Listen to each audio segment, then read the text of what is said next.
for going back in the building. I got to make my mortgage payment. You know, the kids got to go to summer school. They had reasons. I would get fired if I didn't go back. They had reasons, and they were in their mind rather than following their intuition. Just some examples. But this is going to become more and more critical as we go forward from here. More and more critical. Now, next problem. How do you find your intuition?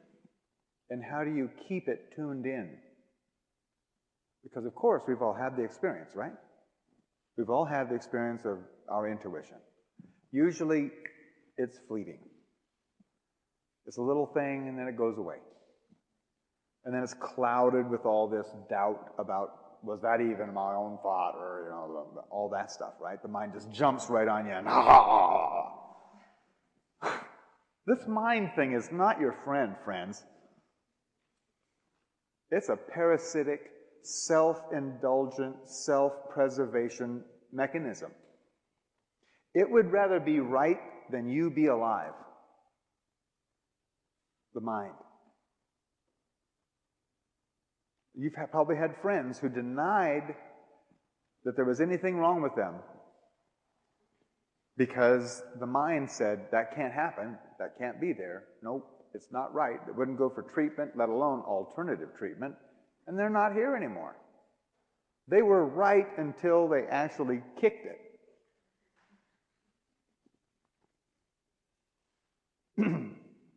This is not a fairy tale. I mean, the mind would rather be right in a lot of people than be alive. So, getting a good grip on this thing is really important. And having this engaged really puts the mind in its place, where it becomes just a tool rather than an identity. So, how do you do that?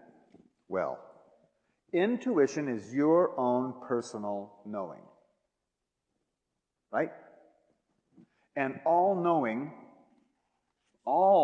comes from a source. We don't have to give it a name even. It just comes from somewhere. And it comes in a flow, more or less. It's like there we go. We'll have this flow of creation. See, the source of this flow would necessarily be the source of all knowing, because all that happens is coming out, all that exists is coming this way. So, here we have your consciousness in this flow of event. Okay? Here we go. Like this. This. Oh boy, it's getting quicker and quicker and quicker and quicker and quicker. Your consciousness is oriented by time and place. In this flow. Have you noticed that when you have an intuitive moment, it seems like time doesn't go by at all? Until way later and you go, wow, where'd all the time go? But for that time, you would just be in there. In one moment, just like it was a flow. Okay? This is the schematic of how this works. When you're in your intuition, you're centered in that flow of information. The trick is to stay there. It's not so easy with everything that's going on and with your mind preying on you. But the Maya had two things on their side. One, things were going slower, but they had a couple of other orientations. We are oriented, our consciousness and our society is oriented by time and place. Time and place, time and place. Physical, physical, physical, physical. The Maya had some more help. They had this orientation right here, which is called personal intent.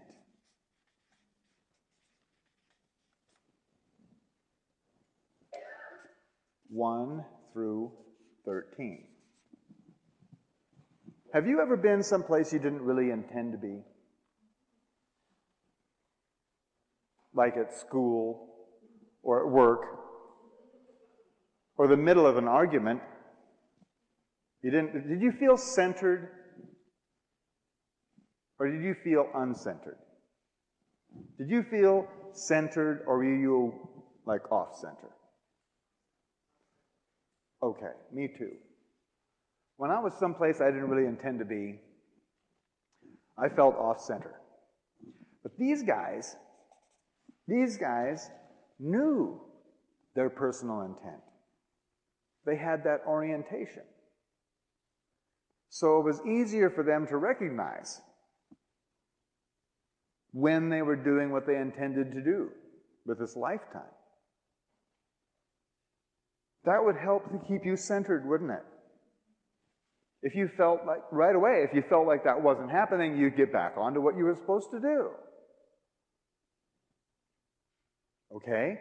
They also had this orientation, this major orientation right here, called the divine plan.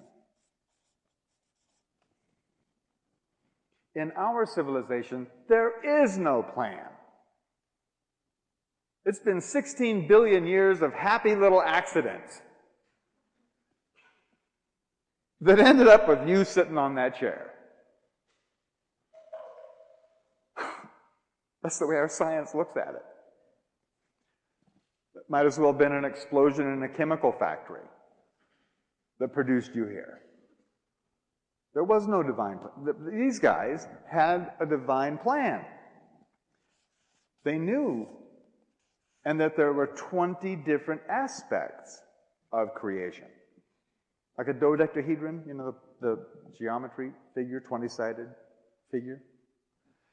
So this personal intent and this orientation to the divine plan, that is the recognition of your part in the divine plan, that produces a symbol in the Mayan civilization. This diagram right here has a name. It's called the 8-division sky place.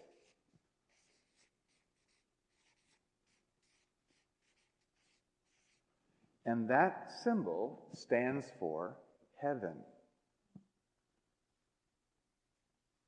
You've been there.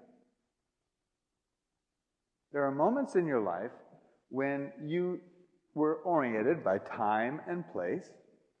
You knew you were doing what you desired or wanted to do, and you knew you were a part of something much larger than yourself. Felt cool, didn't it? Heavenly, huh?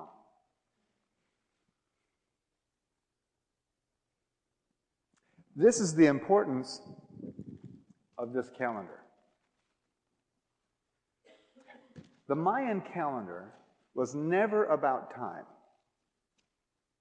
It was always about measuring and keeping track of the flow of creation and the intent of creation and the aspect of creation every single day. Remember, there's one law in the universe. What you pay attention to, you become conscious of. So what if every day you were paying attention to the energy of this flow of creation? What would you become conscious of?